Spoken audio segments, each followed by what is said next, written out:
Bendito sea el Señor. ¿Estamos contentos con Dios? Amén. Bueno, quiero dar la bienvenida una vez más a Melissa. Melissa es la esposa de Jesús. Habíamos estado orando por una restauración en su matrimonio. Qué bueno que están ya aquí, ¿verdad? Juntos y con la bendición de poder estar en la casa de Dios. Amén. ¿Cómo les decimos? Qué bueno que está con nosotros. También un varón que nos acompaña hoy. ¿Cuál es su nombre? Marco Antonio Flores León. ¿Cómo le decimos a nuestro hermano Marco Antonio? Bienvenido, qué bueno que está con nosotros. Y bueno, faltan algunos hermanos, esperamos que estén bien y que Dios guarde sus vidas. Amén. Cierra por un momento sus ojos y dígale: Señor, háblame hoy, quiero escuchar tu voz. Quiero ponerme dispuesto, Señor, a recibir de ti, Señor.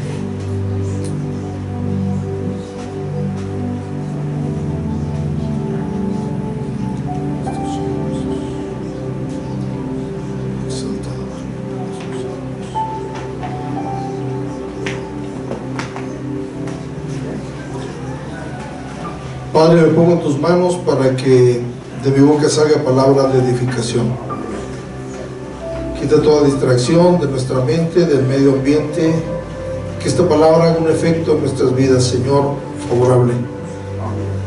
Te pido también, Padre Celestial, que nos hagas hacedores y no solamente oidores de tu palabra, Señor. Digno eres, Señor, de recibir toda la gloria, toda la honra y toda la alabanza. Amén. ¿Cuántos dicen amén? Amén. Muy bien. Pues yo les invito a que abran sus Biblias y vamos a leer la palabra de Dios en el libro de Jeremías, capítulo 18.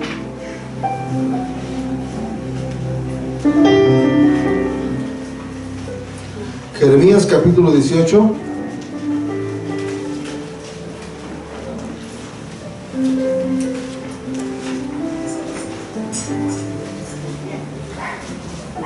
Vamos a leer del verso 1 al 6. Jeremías capítulo 18 del verso 1 al 6. Y dice así la palabra de Dios. Palabra de Jehová que vino a Jeremías diciendo: levántate y vete a casa del alfarero, y ahí te haré oír mis palabras. Y descendí a casa del alfarero, y aquí que él trabajaba sobre la rueda, y la vasija de barro que él hacía se echó a perder en su mano. Y volvió y le hizo otra vasija, según le pareció mejor hacerla. Entonces vino a mí palabra de Jehová diciendo: ¿no podré yo hacer de vosotros como este alfarero, oh casa de Israel? Dice Jehová: he aquí que como el barro en la mano del alfarero, así sois vosotros en mi mano, oh casa de Israel. Qué interesante porción. Bueno, antes de continuar, hoy es día de comunión y quiero pedir perdón. Quiero pedir perdón a mi hermano Juan, porque hace 8 días a él le tocaba compartir y yo me aventé como el Borras, dice por ahí. Ya me había acostumbrado a que no había calendario y dije, pues me toca, ¿verdad? Pero hermano Juan, estamos en deuda, hermano Juan. Dios lo usa también para compartir la palabra. Y ya libre de culpa, quiero compartir con ustedes. No sé si usted al leer esta porción se imagina a ese alfarero, a esa casa del alfarero. La casa de Dios es la casa del alfarero. Usted y yo somos barro. Pero yo quiero resaltar uno de los incidentes que pasó mientras esa vasija estaba siendo hecha.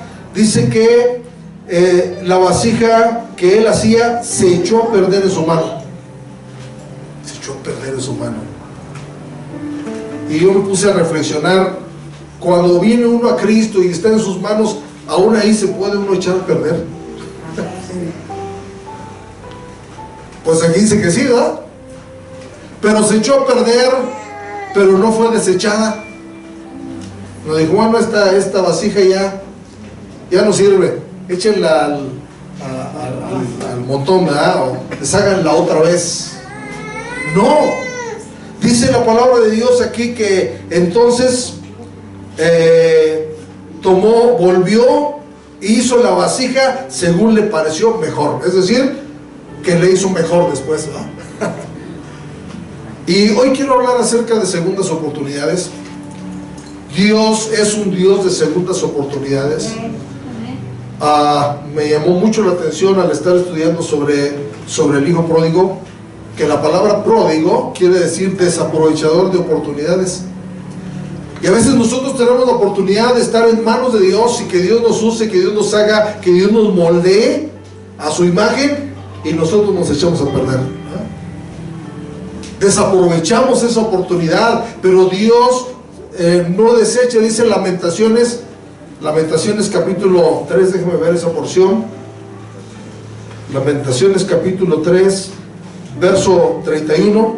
Es un versículo súper cortito que dice así: porque el Señor no desecha para siempre.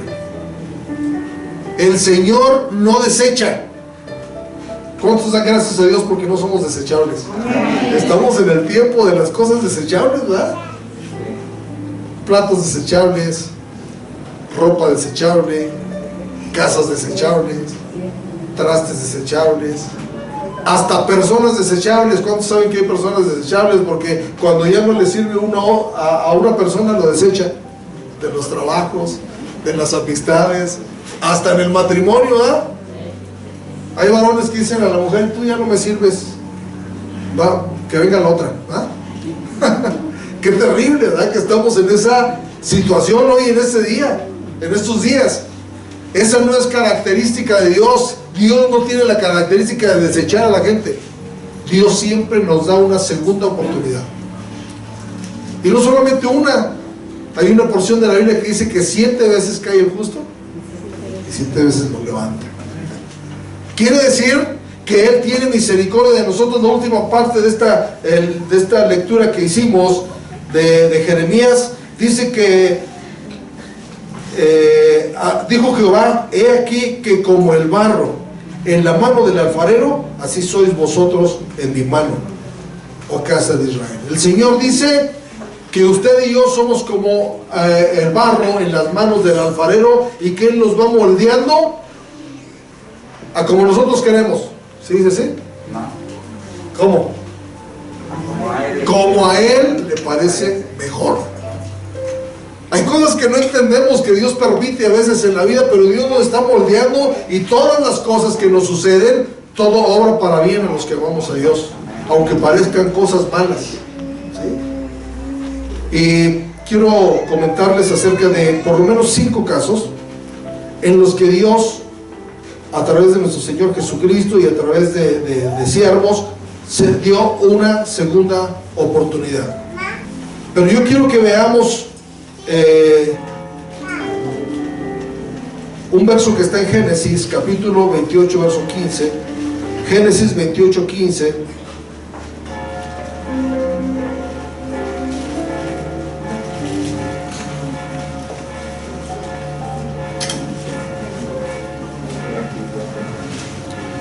Génesis 28, 15.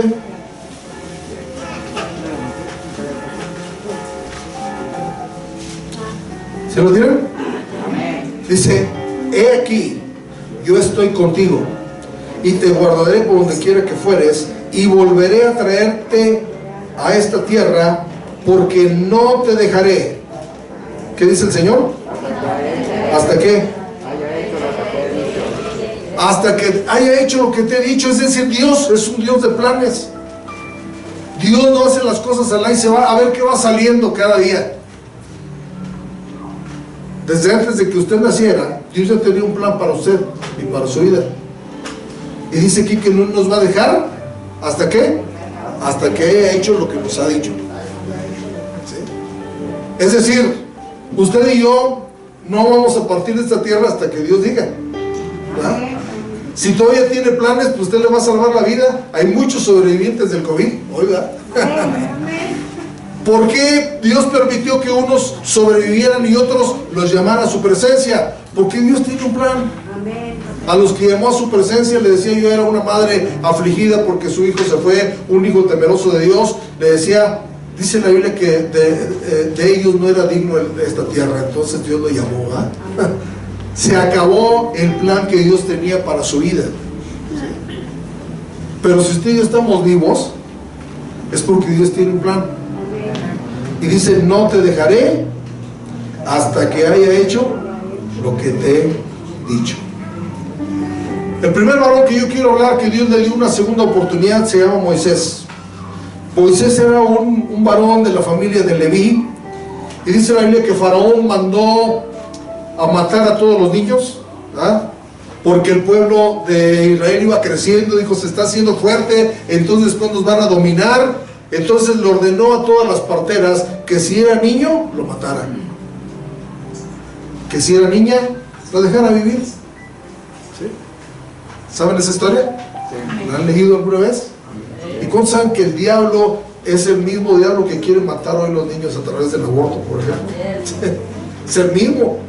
En tiempos de Jesús, también Jesús fue amenazado de muerte por Herodes, ¿verdad? Que dijo: van a matar a todos los niños. Los niños son el blanco del enemigo en estos días para matarlos, porque son una especial tesoro para Dios los niños, ¿verdad? Y son un tesoro muy valioso que podemos usarlo, o más bien educarlos para bien, moldearlos todavía, ¿verdad? Y dice la Biblia que echaron, los padres de Moisés hicieron una como un Moisés le llaman, ¿verdad? Hoy en día, una barquita calafateada bien, y lo echaron al río, y no, nada sucede por casualidad, ¿verdad? ¿A dónde llegó ese Moisés? Llegó a donde estaba bañando la hija de Faraón. Entonces le pareció hermoso el niño y dijo: me lo voy a quedar. Y se lo llevó y lo adoptó como hijo, ¿eh? Para que viviera en el palacio. Por eso le digo que cada que nace un niño, Dios tiene un propósito para ese niño, ¿eh? Y lo va a cumplir como sea. Y entonces dice la palabra de Dios que Moisés fue creciendo, pero él tenía sangre hebrea. ¿Qué tenía? Sangre hebrea. Y cuando Faraón lo puso a vigilar que los esclavos, que eran los hebreos, ¿verdad?, trabajaran tal como él decía, de sol a sol, y se paraban tantito, los maltratara con chicotazos. Era dura el yugo de Faraón, y Moisés sintió feo acá adentro, ¿verdad?, que maltrataran a sus hermanos. Dice la Biblia que Moisés sintió tanto coraje que mató a un egipcio que maltrataba a sus hermanos. Lo mató. No sé si usted ha hecho alguna cosa en la que diga: yo ya no tengo perdón de Dios. ¿Verdad? Que nos sentimos desechados por el Señor. Hijo, yo ya no merezco estar con Dios porque yo fui muy malo. Pues Moisés anduvo 40 años errante por allá, pero Dios no había terminado con él el plan que tenía, ¿verdad? ¿Para qué lo preservó? ¿Para qué le preservó la vida? ¿Para irse a sufrir 40 años en el desierto con su suegro, cuidando ovejas y estando solo? Los historiadores dicen que cuando Dios llamó a Moisés, le dijo a Moisés: vas a ir y vas a libertar a mi pueblo. Y digo: ¿cómo voy a ir si yo soy un tartamudo? Y el libro de los Hechos dice que Moisés era excelente en palabra. ¿Dónde se convirtió en tartamudo? Pues ahí en la soledad. ¿Con quién hablaba? ¿Con las chivas? ¿Con las ovejas? Estaba solo. Pero dijo: ¿quién le dio la boca al hombre? No, pues yo. Entonces yo también voy a poner las palabras de tu boca. Y Dios le dio una segunda oportunidad a Moisés. Entonces, por muy mala que sea la cosa que hemos hecho, Dios siempre nos da una nueva oportunidad. Y Moisés, dice la palabra de Dios, que apareció en el libro de los Hebreos como un héroe de la fe. Por la fe Moisés, ¿verdad?, todos los actos que hizo Moisés fueron por fe. Y hasta Dios tuvo tanta misericordia que usó a Moisés para traer la ley, para llevar al pueblo, sacar al pueblo de Israel de Egipto para llevarlo hasta que vio la tierra prometida. Entonces, hermanos, Dios le dio una segunda oportunidad a Moisés. Si ustedes están notando, nada más anoten las citas, no las vamos a leer todas. Estamos en Éxodo capítulo 2, del verso 1 al 6 encontramos toda esta historia del río y cómo fue sacado de las aguas, ¿verdad? Y le pusieron por nombre Moisés, que quiere decir sacado de las aguas. Y la huida que tuvo Faraón, Moisés, está del versículo 11 en adelante. Versículo 11 en adelante. Es solamente historia, ahorita vamos a leer otras porciones. El segundo personaje que Dios le dio una segunda oportunidad se llama Pedro. Vamos a ver esta historia. Mateo 26, 31 al 35. Mateo 26, 31 al 35 dice: entonces Jesús le dijo: todos vosotros os escandalizaréis de mí esta noche, porque escrito está: heriré al pastor y las ovejas del rebaño serán dispersadas. Pero después que haya resucitado, iré delante de vosotros a Galilea. Respondiendo Pedro le dijo: aunque todos, ¿aunque qué? Se escandalicen de ti, yo nunca me escandalizaré. Hay una frase que dice: nunca digas nunca, ¿verdad? Porque ves, cuando decimos nunca, a eso que le decimos nunca, lo hacemos. Él le dijo: nunca me escandalizaré. Jesús le dijo: de cierto te digo que esta noche, antes que el gallo cante, me negarás 3 veces. Pedro le dijo: aunque me sea necesario morir contigo, no te negaré. Qué palabras tan comprometedoras está diciéndole, ¿verdad? No te negaré. Y todos los discípulos dijeron lo mismo. Ahí dice, ¿no? Todos los discípulos dijeron lo mismo. Por eso dice la Biblia que cuando a Dios haces promesa no tardes en cumplirla, porque Dios no se complace en los insensatos. Porque a veces en tiempo de emoción decimos cosas que a veces no cumplimos, ¿no? Y a veces también en tiempos de presión, cuando tenemos una enfermedad, decimos: Señor, si me sacas de esta, yo voy a hacer esto y esto y esto, ¿no? O cuando tenemos un conflicto familiar: Señor, si yo salgo de esto, voy a hacer esto, pero ya salimos y se nos olvida. Se nos olvida.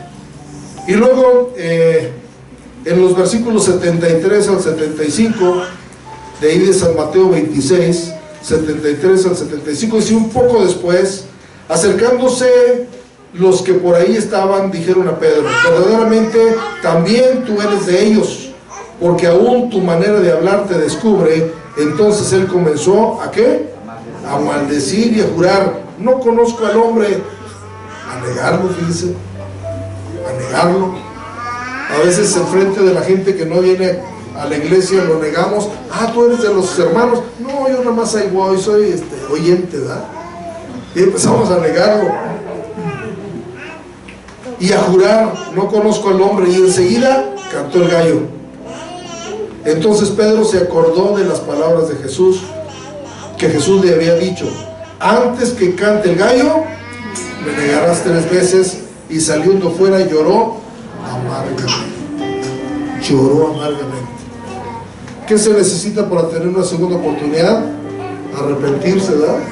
Y llorar por el pecado. No tanto por ser descubiertos, porque a veces cuando somos descubiertos del pecado lloramos, pero por las consecuencias que tenemos encima, ¿verdad? Pero hay que llorar de arrepentimiento. Hay una tristeza que es dada por Dios, y esa tristeza es para que nos conduzca a arrepentimiento. Una tristeza que inundó a Pedro, pero Pedro tuvo una segunda oportunidad. Pedro estuvo desanimado, se fue a pescar, se fue a su antiguo empleo, se llevó a varios discípulos con él a pescar. Digo: vénganse a pescar, porque Cristo murió, ¿verdad? Se los llevó, pero ahí, estando pescando, Jesucristo se le aparece. En el libro de San Juan, capítulo 21,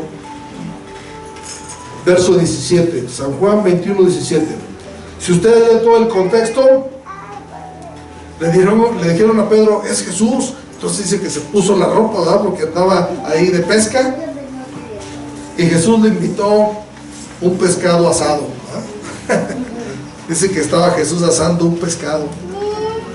Jesús también era de MasterChef, ¿verdad? Yo creo. Sabía cocinar.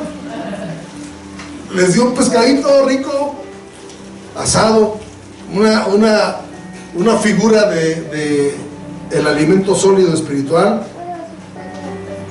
El pan, en la Biblia como pan, ¿verdad?, nos alimenta, pero en la Biblia como pescado nos da revelación. Revelación de quién es Dios, para conocerlo más de fondo. Y mire lo que pasó aquí. San Juan 21:17. Le dijo la tercera vez: Simón, hijo de Jonás, ¿me amas? Pedro se entristeció de que le dijese la tercera vez: ¿me amas? Y le respondió: Señor, tú sabes todo, tú lo sabes todo, tú sabes que te amo. Jesús le dijo: apacienta mis ovejas. Le dio otra oportunidad. A veces como seres humanos batallamos para darle una segunda oportunidad a alguien, ¿verdad? ¿Sí? Y nos ponemos duros, ¿verdad? Pero fíjese que Jesús ni siquiera le dijo: ya ves, Pedro, te dije que me ibas a negar.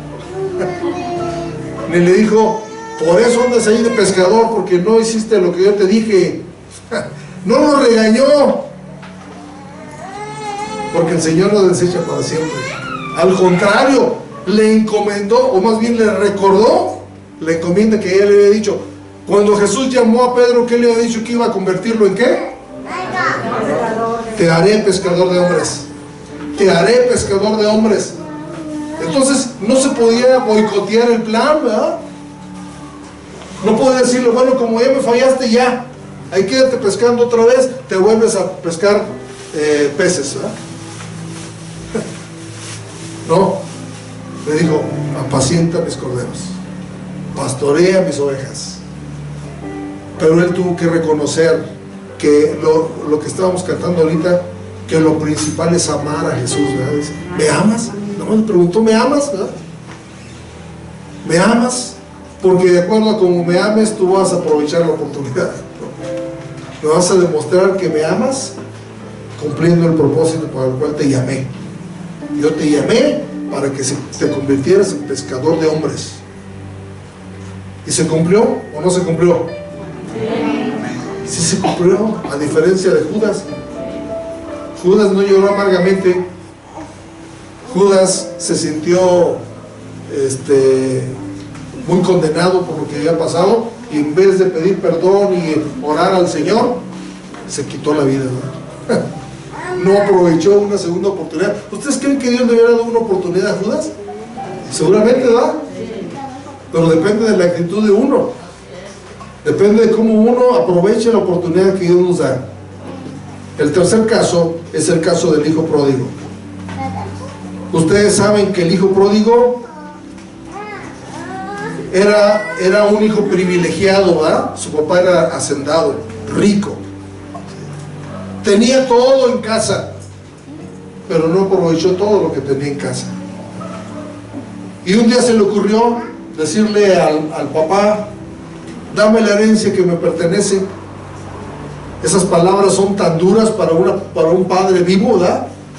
Porque hay gente que dice: pues ya te estás tardando en morir, ya dame la herencia que me corresponde. Eso le estaba diciendo el hijo pródigo a su papá. ¿Cómo se sentiría el papá del hijo pródigo con esas palabras que le dijo? Seguramente dolido, ¿verdad? Decir: este hijo, le doy todo, está bien aquí, ¿verdad? No le faltaba nada, tenía ovejas, tenía bueyes, tenía campo, tenía una casa muy bonita, y no lo aprovechó. Lucas capítulo 15, verso 11 al 13. Lucas 15, 11 al 13 dice: también dijo: un hombre tenía 2 hijos, y el menor de ellos dijo a su padre: Padre, dame la parte de los bienes que me corresponde. Y le repartió los bienes. Y no muchos días después, juntándolo todo, el hijo menor se fue lejos a una provincia apartada, y ahí desperdició sus bienes viviendo perdidamente. Qué tremendo es que a veces nosotros aprovechamos la oportunidad de tener la casa de Dios, de tener un lugar donde congregarnos, y por un detallito pequeño ya no voy a ir, ya no quiero estar ahí. Qué tremendo es desaprovechar oportunidades, ¿verdad? Y luego del verso 17 al 20 dice: y volviendo en sí, dijo: ¿cuántos jornaleros en casa de mi padre tienen abundancia de pan? Yo aquí perezco de hambre. Me levantaré, iré a mi padre y le diré: Padre, he pecado contra el cielo y contra ti, ya no soy digno de ser llamado tu hijo, hazme como uno de tus jornaleros. Y levantándose, vino a su padre. Tomó una decisión de volver a su padre, porque dice que volviendo en sí.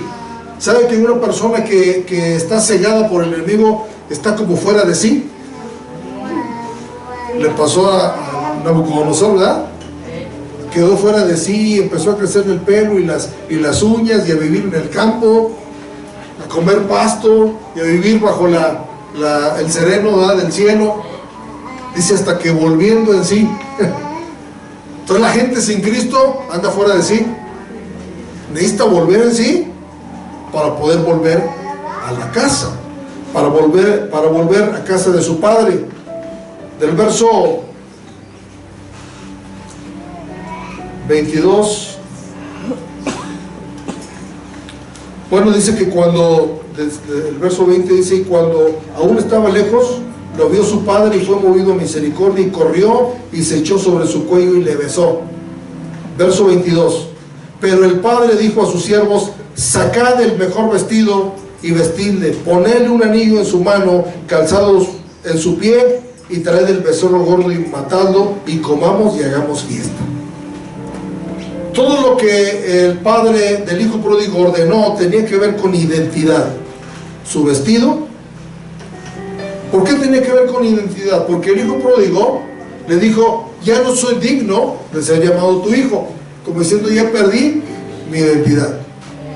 Hazme como uno de tus jornaleros, como un trabajador. Dijo, nada de eso, ¿verdad? Dice que cuando Dios nos restaura y nos da una segunda oportunidad, no nos hace menos. Nos hace que uno retome el camino que ya tenía. Y dice que le puso vestido. ¿Qué más le puso?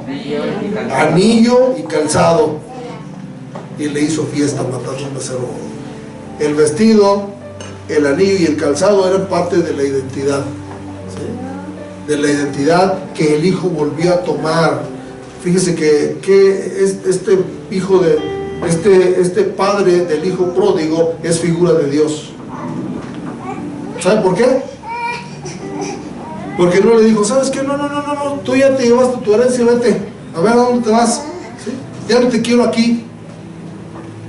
Y aquel hombre había malgastado con todos sus amigos, con mujeres y con vicios, todo lo que tenía, porque mientras uno tiene algo, los amigos se acercan, ¿verdad? Pero cuando ya lo tiene, a un lado, ya no te quiero. Por eso es que nos volvemos desechables, ¿verdad? Pero el Señor no desecha. No desecha, lo abrazó, lo besó, le hizo fiesta. Hay fiesta en el cielo cuando un pecador se arrepiente. Y este hijo pródigo aprovechó una segunda oportunidad. Tercer caso. Cuarto caso. Ya llevamos 3 casos, ¿verdad? No quiero hablarles muchos de caso porque se va a imaginar las carnitas, ¿verdad? Bueno, qué bueno que les dé hambre, porque ahorita vamos a comer todos juntos. Otro caso fue David. David, un hombre conforme al corazón de Dios, pero que también cometió pecado. Vamos a mirar esta historia del llamado de David en 1 de Samuel 16:13. 1 de Samuel 16:13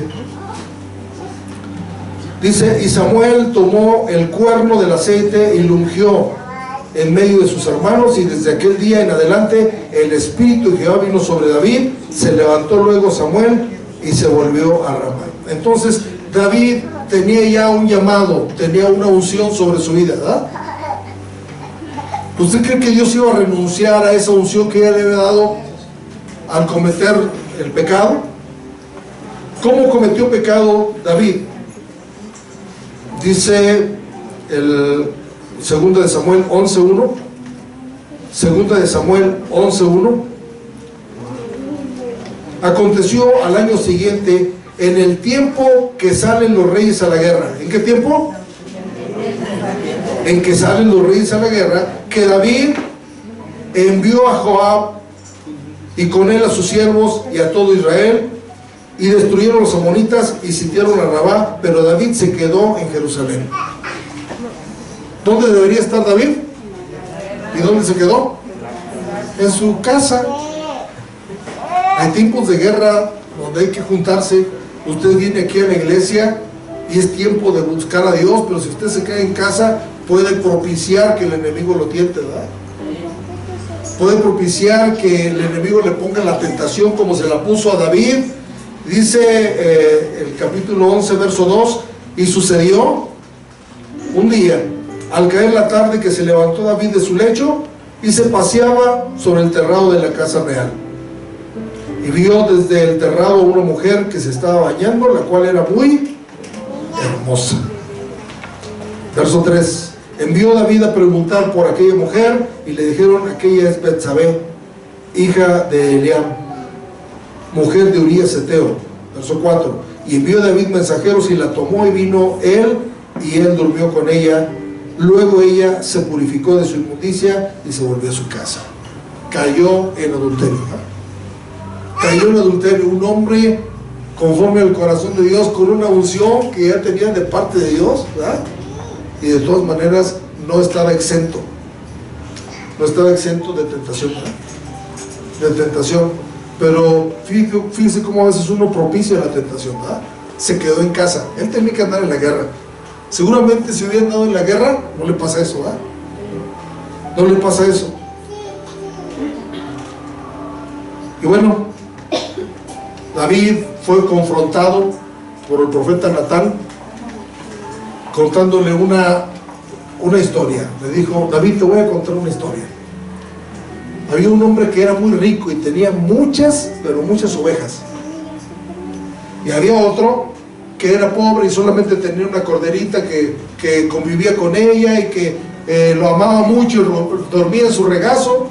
Y vino un visitante a la casa del rico, y el rico dijo: voy a ir con el vecino a que me dé su ovejita, para que yo le haga de comer a mi visitante. Y le quitó la ovejita, la mató y se la sacrificó a otro. Y luego le preguntó Natán a David: ¿qué opinas tú de ese acto? ¿Qué opinas tú de ese acto que hizo aquel hombre rico? Dijo: ese hombre merece la muerte. Dijo: ese hombre eres tú, porque tú tenías mujeres y le fuiste a quitar su mujer a tu soldado que solamente tenía una. Ese hombre eres tú. Y entonces David se arrepintió, se conmovió, se confrontó y escribió un salmo, Salmo 51. ¿Cuántos saben el Salmo 51? Vamos a ver el Salmo 51 del verso 1 al 4, que dice así: ten piedad de mí, oh Dios, conforme a tu misericordia, conforme a la multitud de tus piedades, borra mis rebeliones, lávame más y más de mi maldad y límpiame de mi pecado, porque yo reconozco mis rebeliones y mi pecado está siempre delante de mí. Contra ti solo he pecado y he hecho lo malo delante de tus ojos, para que seas reconocido justo en tu palabra y tenido por puro en tu juicio. Él reconoció su pecado, ¿verdad? Contra ti. Porque a veces: hijo, ya la regué contra mi esposa, ya la regué contra mi hermano, ya la regué contra la iglesia. No, tenemos que reconocer que primero pecamos contra Dios, porque Él está pendiente de todos nosotros, ¿verdad? Sus ojos están sobre todos y Él sabe cuando cometemos pecado. Y David se arrepintió de todo corazón. Y vamos a mirar Hechos capítulo 13, verso 22.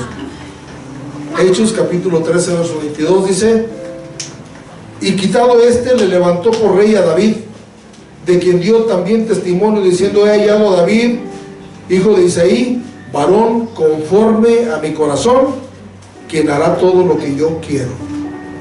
Otra vez lo hizo a la imagen de él, ¿verdad? Hará lo que yo quiero, como a mí me parezca. ¿Sí? Y Dios le dio una restauración a David, aunque no dejó de sufrir algunas consecuencias por el pecado, ¿verdad?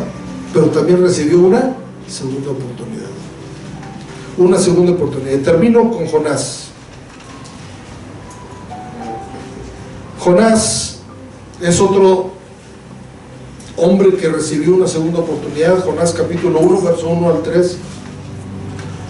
Jonás capítulo 1, verso 1 al 3 dice: vino palabra de Jehová a Jonás, hijo de Amitai, diciendo: levántate y ve a Nínive, aquella gran ciudad, y pregona contra ella, porque ha subido su maldad delante de mí.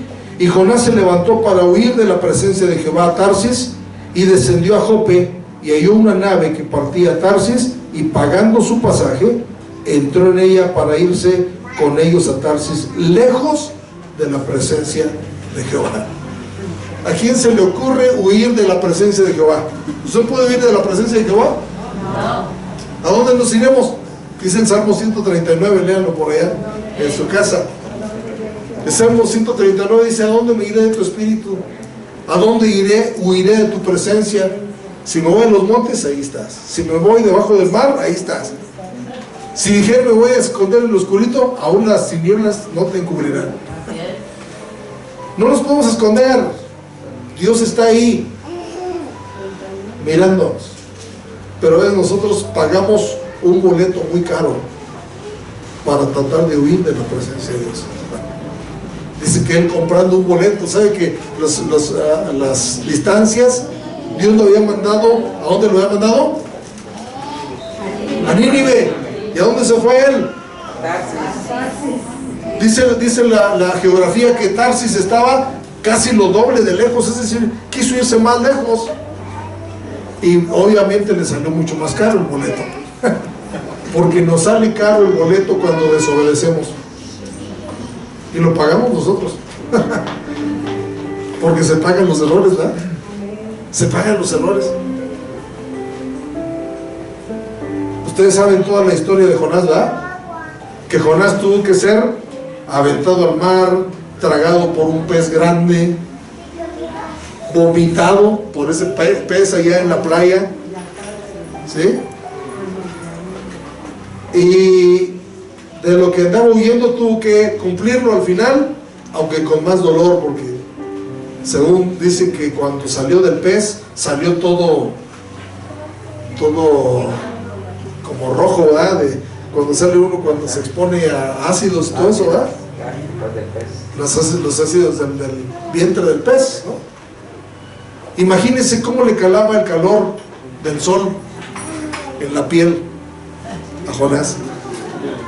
Y empezó a renegar, y Dios en su misericordia le construyó una enramada.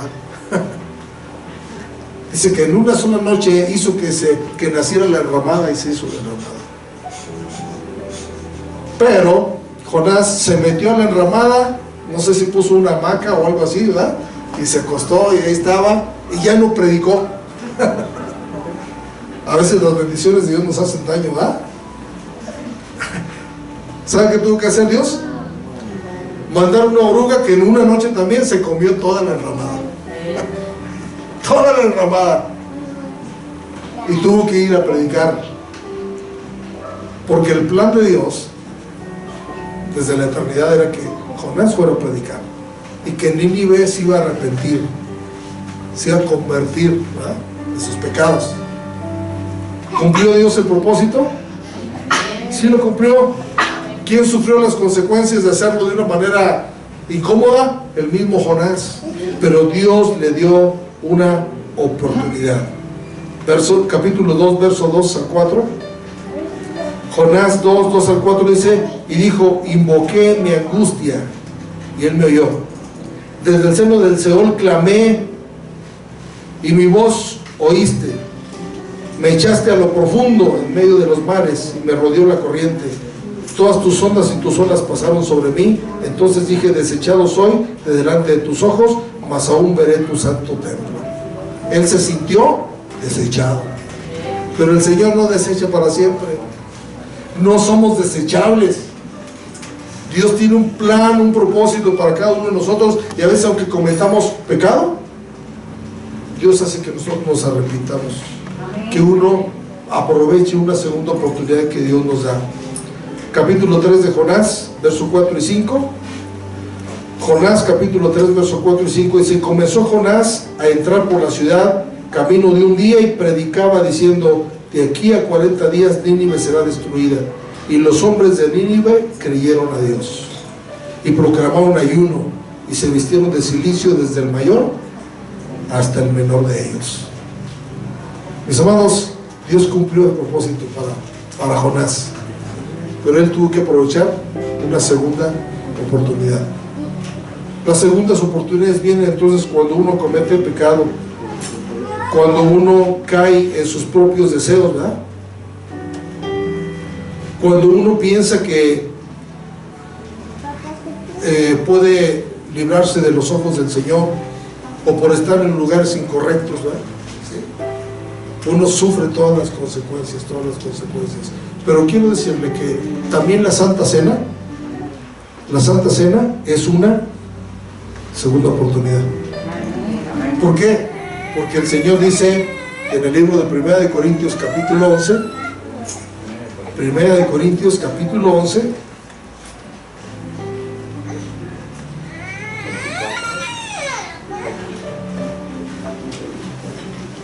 todos nosotros hemos leído ya lo que es la Santa Cena desde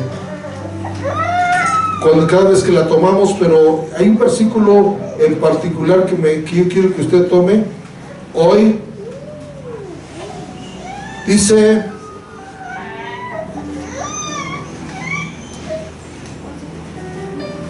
Segunda de Corintios capítulo 11,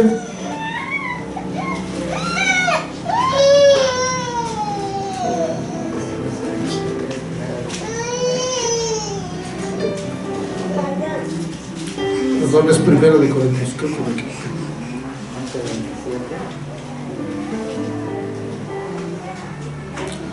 11:28.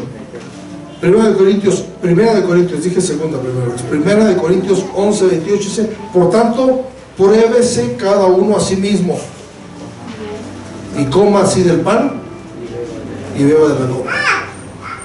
¿Qué entiende usted con pruébese a sí mismo? Que Dios te quiere dar otra oportunidad, ¿verdad? A ver, chécate cómo andas, ¿verdad? Yo siempre he dicho que esta es una muestra de la misericordia de Dios, porque ¿qué maestro le dice a sus alumnos: a ver, saquen una hoja y háganse un examen ustedes solitos? ¿Verdad que no? Y Dios sí, porque confía en nosotros, porque quiere que reconozcamos nuestro pecado, nuestra rebelión, y tengamos una segunda oportunidad. ¿Sí? Ya les he contado esta anécdota, pero cabe aquí, de una familia que vivía en una granja y había dos niños que jugaban con los pollitos, que jugaban con los patos, que jugaban con los perros, que jugaban con los animales que vivían en la granja. Y un día el niño encontró una resortera y estaba tirándole a todo lo que encontraba, y de repente vio un pollito que salió por ahí y le tiró con la resortera y lo mató. Su hermanita, que lo estaba viendo, dijo: vas a ver, te voy a acusar con mi papá, te voy a acusar con mi mamá. Dijo: no me acuses, por favor, no me acuses si hago lo que tú me digas. Bueno, vamos a enterrarlo. Y hicieron el funeral ahí, ¿verdad? Hicieron un hoyito, enterraron al pollito. Dijo: ya está cubierto el pecado, ¿verdad? Entonces al siguiente día dice la mamá: hija, te toca lavar los trastes. Y la muchacha le dice: mamá, mi hermano quiere lavar los trastes. Y el niño: el pollito, decía. Híjole, bueno, ahí está lavando los trastes. Bien enojado, pero lavando los trastes. Y al otro día: hija, te toca trapear la casa. Mamá, mi hermano quiere trapear la casa. Decía él: no, yo no lo quiero hacer. El pollito. Y así lo trajo por 8 días, chantajeándolo con el pollito. Hasta que dijo, ya no puedo más, yo le voy a decir a mi mamá lo que hice. Y su mamá estaba lavando trastes ahí y se acerca, mamá, te tengo que decir algo. A veces no sabemos cómo decir cuando cometemos un error, ¿verdad? Te tengo que decir algo, dime, hijo, es que te tengo que decir algo. Pues dime. Mamá, yo maté un pollito. Entonces la mamá le dice, sí, hijo, yo vi cuando lo mataste, yo estaba aquí lavando trastes y lo vi por mi ventana. Mamá, ¿y por qué no me dijiste nada? Porque yo quería que tú lo reconocieras. Porque yo quería que tú reconocieras que habías hecho algo malo y me lo vinieras a confesar. Pero como no lo hiciste, estaba esperando a ver hasta dónde llegabas. Y a veces así es Dios, ¿verdad? No queremos confesar lo que estamos haciendo y Dios nos da oportunidad. Y el diablo nos viene chantajeando, ¿verdad? El diablo es el que nos chantajea al final, ¿verdad? No mereces, tú andas mal y quieres ser un hipócrita y quieres esto y quieres lo otro, ¿verdad? Si el enemigo es tremendo, ¿verdad? Pero hermanos, el Señor dice que el que encubre su pecado no prosperará, pero el que lo confiesa y se aparta alcanza misericordia. Alcanza misericordia. No podemos seguir escondiéndonos de Dios, de como voy a ir lejos de la presencia de Dios, digo aquel, ¿verdad? ¿A dónde se iba? Tenemos que oír la voz de Dios. ¿Dónde estás tú? Como la oyó Adán y Eva, ¿verdad? ¿Dios sabía dónde estaba Adán y Eva? Sí. Entonces, ¿por qué les dijo dónde estás? Porque quería que ellos reconocieran, que ellos reconocieran su pecado. Y hoy Dios también está dando una oportunidad. Pruébese cada uno a sí mismo. Dice, porque el que come y bebe indignamente, sin discernir el cuerpo del Señor, juicio come y bebe para sí. Por lo cual hay muchos enfermos y debilitados entre vosotros y muchos duermen. ¿Por qué hay muchos enfermos y debilitados y muchos duermen? Porque no se examinan a sí mismos y no quieren arrepentirse, ¿verdad? Pero dice el verso 35, si pues nos examinásemos a nosotros mismos, no seríamos juzgados. Hay una oportunidad. Hay una oportunidad que Dios nos da, ¿verdad? De no ser juzgados. De que el pecado que nosotros hemos cometido, Dios nos lo perdone. Dice 1 de Juan que si confesamos nuestros pecados, ¿qué pasa? Él es fiel y justo para perdonar nuestros pecados y limpiarnos de toda maldad. ¿Se ha sentido usted alguna vez como esa vasija que se echa a perder en las manos de Dios? También que iba mi vida, dice, pero la regué. Cometí pecado, cometí una falta. Pues hermano, buenas noticias. Dios quiere otra vez moldearlo y hacer una vasija nueva. Una vasija nueva. Yo creo que todos tenemos errores en la vida que nos arrepentimos, ¿verdad?, de haberlos cometido. ¿Sí? Desde la vida familiar hasta la vida personal, la vida sexual, a negocios chuecos, cosas que no deberíamos hacer. Pero el Señor dice, yo voy a tomarte como ese barro, yo otra vez voy a hacer una vasija, porque yo tengo un plan para ti. No es casualidad que usted esté en la casa de Dios. No es casualidad que usted conozca al Señor. Dios tiene planes para su vida. ¿Cuántos quieren aprovecharlo? Hoy tenemos la oportunidad. Voy a pedir a mis hermanas que me ayuden dando la Santa Cena, que vengan por favor por acá. Y hoy vamos a compartir la Santa Cena como una oportunidad más que Dios nos da, de ponernos a cuentas con Él. Pero también que si hemos cometido un pecado, orar y decirle, Señor, perdóname, perdóname. Reconozco mi rebelión, como dijo David, ¿verdad? Como un hombre conforme al corazón de Dios va a fallar, pues porque somos falibles, porque estamos en esta tierra, ¿verdad? Pero siempre hay una buena oportunidad. Voy a despedirme de la grabación, que Dios les bendiga y vamos a participar.